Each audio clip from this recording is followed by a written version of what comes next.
My parents said I could tag along on the family cruise as long as I covered my own costs. I declined politely, but then my card got hit for my $9,900. Group cabins, excursions, open bar. I froze the card and disputed every charge. At the dock, they were denied boarding. The next morning, they showed up at my door with a crowbar. Without thinking twice, I called. I never thought I'd say this, but I didn't really know what kind of people my parents were until last month. I always figured they were difficult, self-centered, and maybe a little delusional, but I didn't think they were this. It started with what seemed like a harmless conversation. My mom called to tell me about a big family cruise they were planning. A group package, 7 nights, Caribbean, cabins next to each other, open bar, a few excursions, the works. Sounded expensive, and it was. She told me I was welcome to come if I paid my own way. You're a grown woman. You make decent money. It's time you showed some generosity. I politely declined. I told them I had savings goals. I wasn't about to drop 10 grand on a floating buffet with people who've never respected my choices. They've always looked down on me because I don't throw cash around like confetti. I live below my means. I've been saving up for a house. Every dollar counts. They've never understood that. They call me tight-fisted, difficult, cold. What they really meant was I don't let them use me. A week before the cruise, everything was quiet. Too quiet. No guilt trips, no jabs. It was almost suspicious. Then 2 days before the ship was set to leave, I was reviewing my credit card statement and nearly dropped my phone. $9,900 gone. I stared at the screen, thinking there had to be a mistake. Charges from the cruise line, charges for group excursions, an open bar package, spa services, the exact stuff they were planning. That's when I knew they took my card. They must have found it during one of their rare visits. And they knew the password, my birthday, the same date I used out of habit, never thinking my own parents would use it against me. I didn't panic. I just froze the card, called the bank, and disputed every single charge. Canceled the bookings one by one. It took hours. The cruise company was confused but cooperative. By the time I was done, I had unraveled the entire plan. They were going to board that ship with a cruise paid entirely with my money. 10 grand I had been saving for a down payment. I didn't sleep that night. The next morning was dead quiet. No calls, no texts. Then around 9:30 a.m., I heard a sound that didn't belong, metal slamming against wood. I looked through the peephole and saw my parents and my sister standing on my porch. My dad had a crowbar in his hand. They were trying to break into my house. I opened the door just enough to see them clearly, then shut it and called the police. They were screaming outside, blaming me for ruining their vacation, calling me selfish. My mom was furious. My dad was unhinged. My sister was silent, just standing behind them like she wasn't part of it. I locked every door in the house and waited for the police. When the cruisers showed up, the officers didn't need convincing. They saw the crowbar. They saw the damaged door frame. They heard the yelling. They cuffed them right there on my front lawn. My father was yelling about how tired they were of me, never helping and making them feel like beggars. My mother kept screaming about the cruise and how it was a gift I could easily afford. And I just stood there watching them get driven away. Later that day, I went to the station. I wanted to explain. The officer who took my statement looked almost amused in disbelief. When I finished, he raised his eyebrows and said something I'll never forget. "Not every monkey is as crazy as your parents, Miss Joanne. They spent the night in custody, and I spent that night staring at my broken front door, wondering how it got to this point. I didn't sleep that night. Not because I was scared, though, yeah, a little, but mostly because my brain couldn't stop replaying it. My parents on my porch with a crowbar, screaming at me like I was the villain in their story. I sat on my couch for hours. The front door cracked open just enough for me to stare at the busted frame. That scar in the wood suddenly felt like a symbol for everything that had been rotting between us for years. By noon, the station called. They had my parents and sister in custody. Calm, formal voice on the other end. "We need to know if you're pressing charges, Miss Joanne." I told them I'd come in. When I walked into the station, it smelled like old carpet and stale coffee. The officer behind the glass window nodded. Didn't even look surprised. He just buzzed me in like this was routine. A younger officer took my statement in a small back room. I told him everything, starting with the stolen card and ending with the front porch. When I handed over the photos I'd taken of the damage, he didn't say a word, just nodded and typed. Then a different guy came in, older, calm, but you could tell he'd seen people unravel before.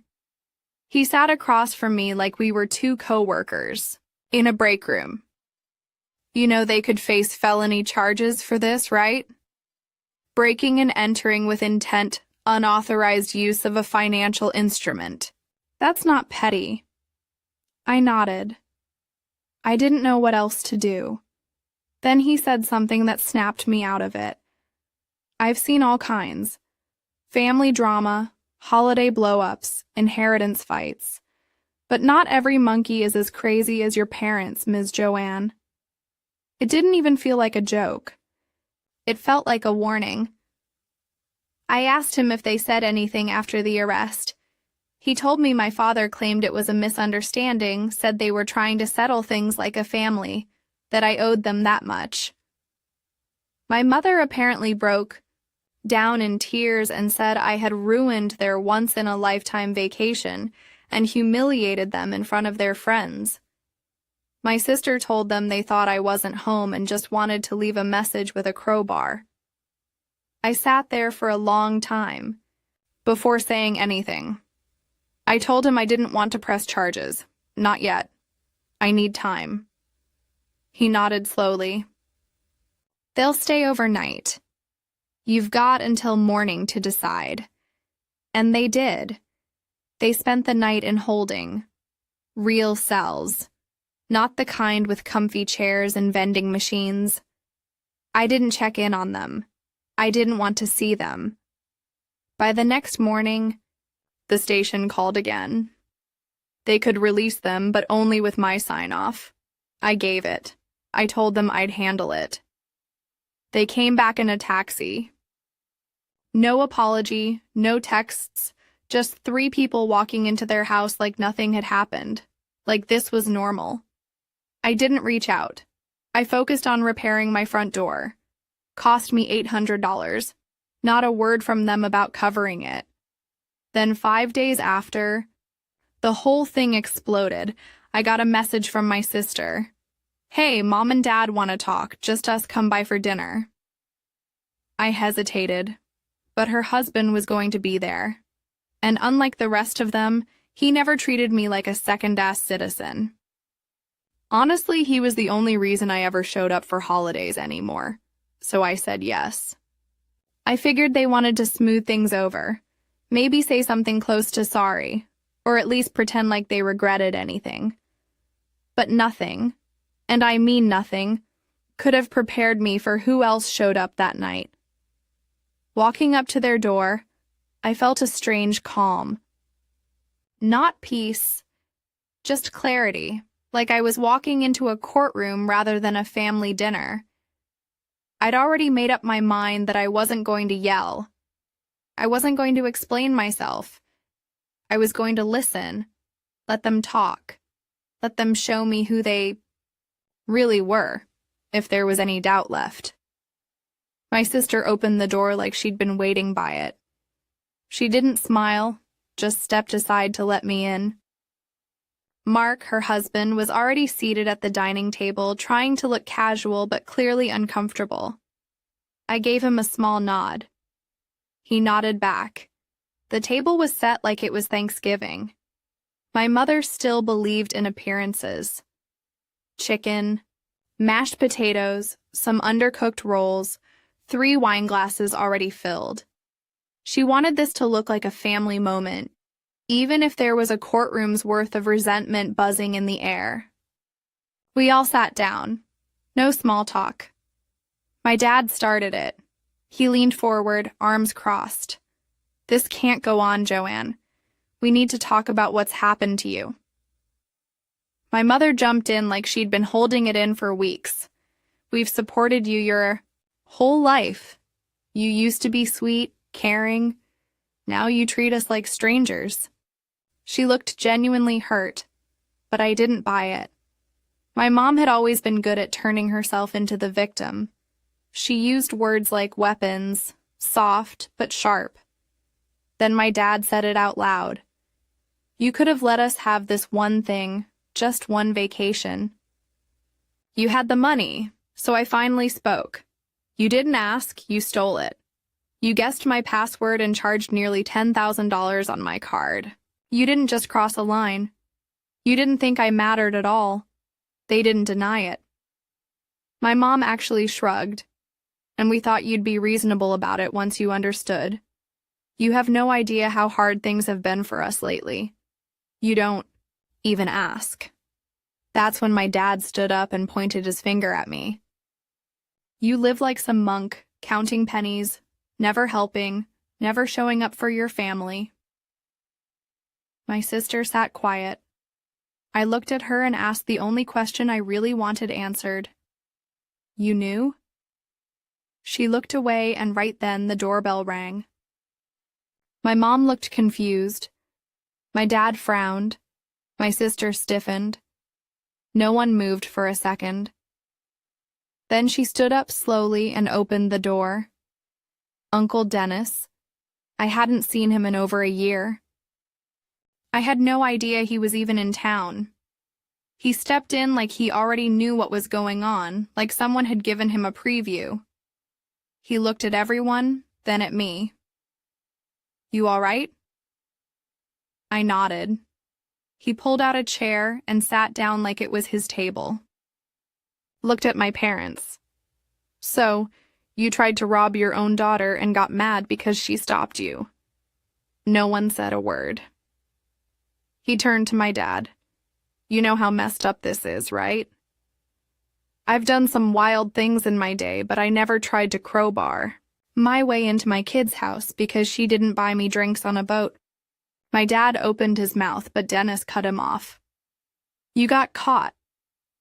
That's why you're mad. And instead of apologizing, you're throwing a pity party and calling it dinner. My mom said they were desperate, that they had no other options, that I was being cruel." Uncle Dennis laughed. "Cruel? You're lucky she didn't file charges. You'd be sitting in a cell right now trying to explain why your family reunion involved a felony." Mark was dead silent, but he was nodding slightly. I saw it. My mom stood up and said she didn't have to sit there and be humiliated.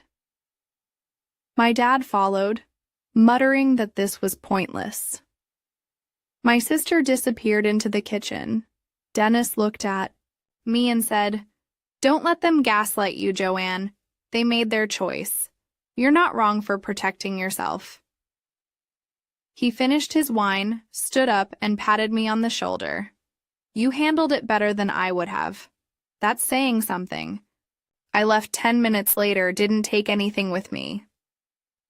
The next few days were quiet. No calls, no texts. I thought maybe that was it.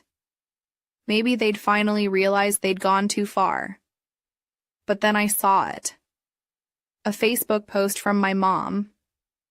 "When your own daughter betrays you, locks you out of her heart, and leaves you in pain. What kind of mother deserves that?"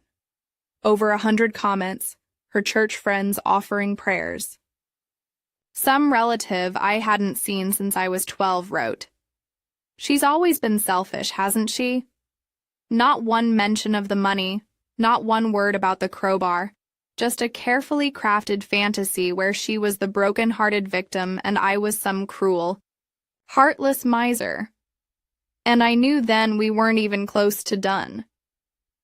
I stopped expecting apologies a long time ago, but there was still a part of me, some quiet corner of my brain that thought maybe, just maybe, they'd have the decency to stop publicly dragging my name through the mud. They didn't. After the dinner with Uncle Dennis, I thought they'd retreat, lick their wounds, take the hint that this wasn't something they could just spin their way out of. Instead, they escalated. First, there was a single Facebook post from my mom, a long, self-pitying monologue about how sometimes the people you raise grow up to have cold hearts, and how parents give everything only to be cast aside like garbage. She didn't tag me. Of course not. That would have made it too easy to call her out. But everyone in her circle knew who she was talking about. They always do. It wasn't subtle. The comments were filled with phrases like, "You did your best," "Mary, some kids just lose their way," "Praying for your family." Then my dad joined in. He posted a photo of himself staring off into the distance with the caption, "Raised the girl to be a woman. Got a calculator in return." I laughed when I saw it, but it wasn't a real laugh. It was the kind that slips out when you're trying to swallow down fury. They were turning me into a villain in real time. And the worst part? Some people believe them. Then came the birthday. I didn't even know it was coming up until my cousin Sarah messaged me. "Hey, you okay? Surprised you're not coming to your dad's party this weekend." I sat with the message for a few minutes, then checked social media. That's how I found out they were throwing a backyard bash for him. The kind of thing that costs money. Money they didn't have 2 weeks ago when they were charging thousands on my card behind my back. There were photos, lots of them. My dad at the grill, my mom smiling in front of a banner that said, "Happy birthday to the rock of this family." My sister posing with Mark like they hadn't been in the same room when a crowbar came down on my front door. Then came the toast. Video. My mom holding a glass of wine. Even in storms, we stay strong. Some people may abandon you, but we stand tall because we have love. Applause, fake tears, more comments about how family is everything. I sat in my kitchen with my phone face down on the table and tried to decide what felt worse. The fact that they actually believe their own lie, or the fact that they were winning sympathy while I was sitting here fixing the damage they left behind. They never paid for the repairs. Not a cent, not the door, not the fees from my credit card company, not even the locksmith I had to call to redo all the locks after the incident. And if I had been gone that morning, if I hadn't heard them at the door, what would they have done? What exactly did they think they were entitled to? I didn't have answers, but I was done sitting in that gray space between forgiveness and stupidity.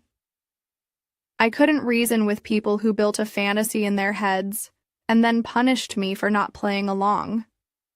I'd kept the receipts, the emails, the police report, the screenshots of every post, and more importantly, I still had a paper trail of the fraud investigation from my bank. So, I made an appointment, walked into a lawyer's office with a folder full of evidence and a stomach full of fire. I told him the whole story. From the cruise to the crowbar to the smear campaign, he didn't flinch. He didn't say it was dramatic or messy. He just listened. When I was done, he looked over the paperwork again, then leaned back and said something simple. They cost you 10 grand emotional distress and tried to break into your home. This isn't just a family issue anymore. This is civil and maybe even criminal. If you want to pursue compensation, we can go after them for real. I didn't decide right then, but something shifted in that office. The kind of clarity you don't come back from. They thought they didn't have to give the money back, that they twisted the story well enough to avoid consequences, that I'd do what I always did. Stay quiet, keep the peace, walk away. They were wrong. I wasn't done yet. There was no dramatic music playing when I signed the papers. No sense of triumph. It felt cold, procedural, but it was the first time in a long while that I felt like I had control again.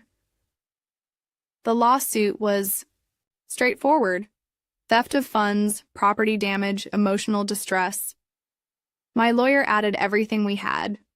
Photos, records, police documentation, and a timeline that made their actions impossible to explain away. They didn't see it coming. I imagined the moment they were handed the court notice. Maybe my dad pacing, shouting about betrayal, my mom sobbing dramatically, asking what kind of daughter would do this. I wasn't there for it, but I didn't need to be. I'd seen the act before. A day later, my sister texted me, "Are you really suing Mom and Dad?" "No." "Oh, hello." No apology, just straight to disbelief. I didn't respond. A few hours later, my dad posted another vague, tear-drenched status on Facebook. Is you raise a daughter, you give her everything, and one day she turns around and puts a knife in your back. That's the thanks we get. That post got over 200 likes. Their Facebook friends flooded the comments with prayers, sympathy, and open hostility toward me. One distant relative even commented, "Don't worry, God sees everything, he'll punish her." They had weaponized pity, and it worked. They were playing the long-suffering parents abandoned by their cold, selfish daughter. And still, not a single one of them mentioned the money. No one asked why I might sue my own parents. No one mentioned the broken door, the crowbar, the stolen card. Just silence on that part. But something shifted a few days later. Their lawyer called mine. He sounded tired, like he already knew he was losing. And they're willing to settle. He said, if your client agrees to drop the emotional distress portion, they'll pay back the full amount. My lawyer looked at me. I didn't even hesitate. And tell them it's $20,000 full repayment plus damages and legal costs, or we go to court and drag the whole truth out in front of a judge. He smiled slightly and said he'd deliver the message. I didn't sleep that night. Not because I was worried. I was done worrying. It was something else, a kind of grief, I guess. Not for what I lost, but for the illusion I'd carried around for years. The idea that maybe they were still family somewhere under all that manipulation. They weren't. The next day, they agreed. The payment cleared within a week. $10,000 refunded. $10,000 more in settlement. $20,000 wired to my account. And just like that, their entire narrative collapsed. My dad deleted every Facebook post from the past 2 months. My mom deactivated her account completely. The comments disappeared. The sympathy dried up. They weren't the victims anymore. Just two people who got caught and had to pay. The silence from them was deafening. Mark texted me once. I just want to say I respect you for what you did. I'm sorry it ever got that far. I didn't ask what side my sister landed on. I didn't want to know. A few days later, I got the last communication I'll probably ever receive from my parents.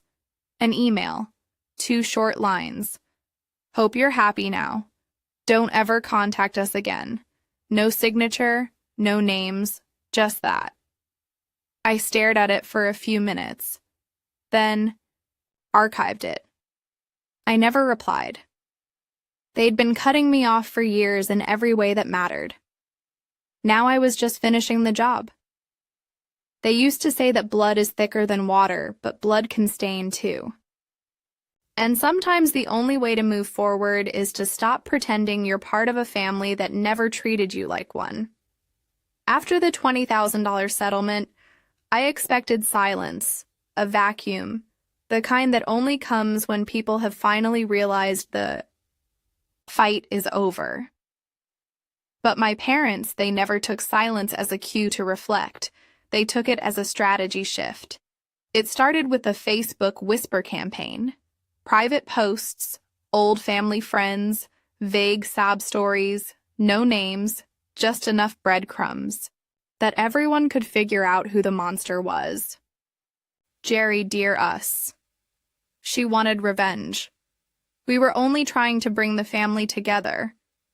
They never mentioned the crowbar, the broken door, the 10 grand charge to my card.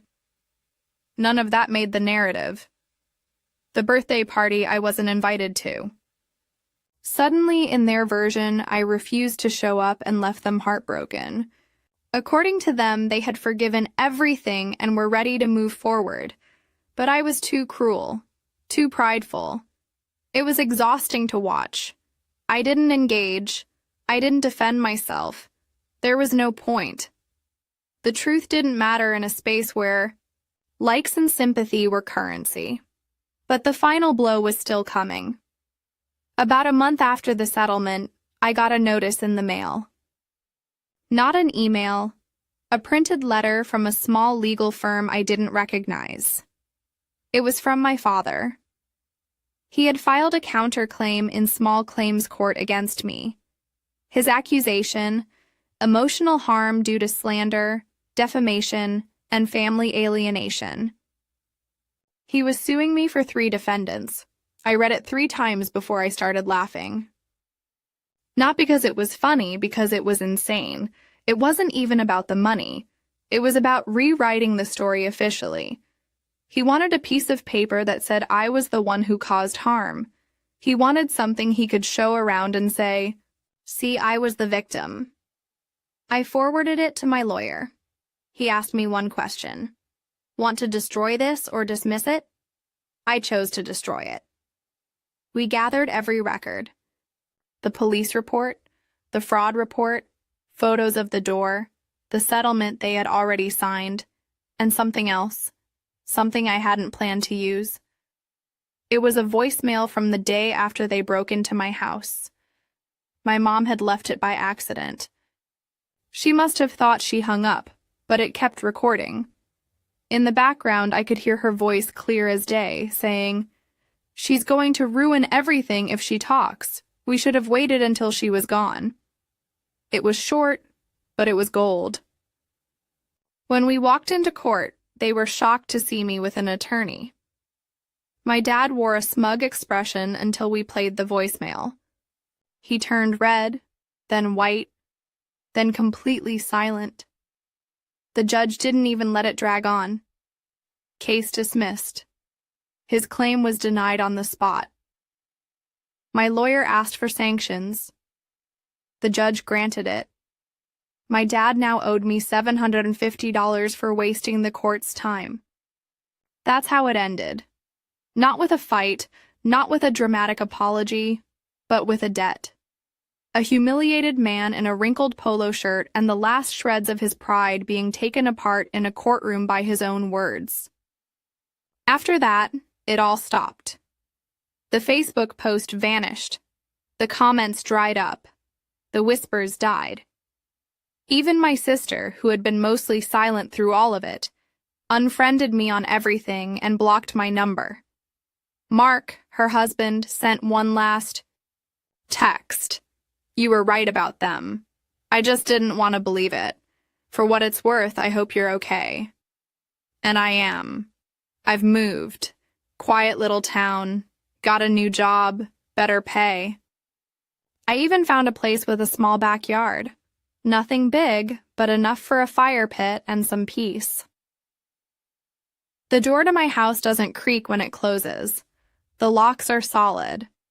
My life is finally mine. But sometimes I think about that voicemail that They were in my house plotting, thinking I wasn't home, and it hits me not how close they came to stealing more, but how long they'd been planning it. It wasn't about the cruise. It wasn't about one vacation. It was about control, about using guilt, history, and family as currency. They didn't think I'd ever fight back.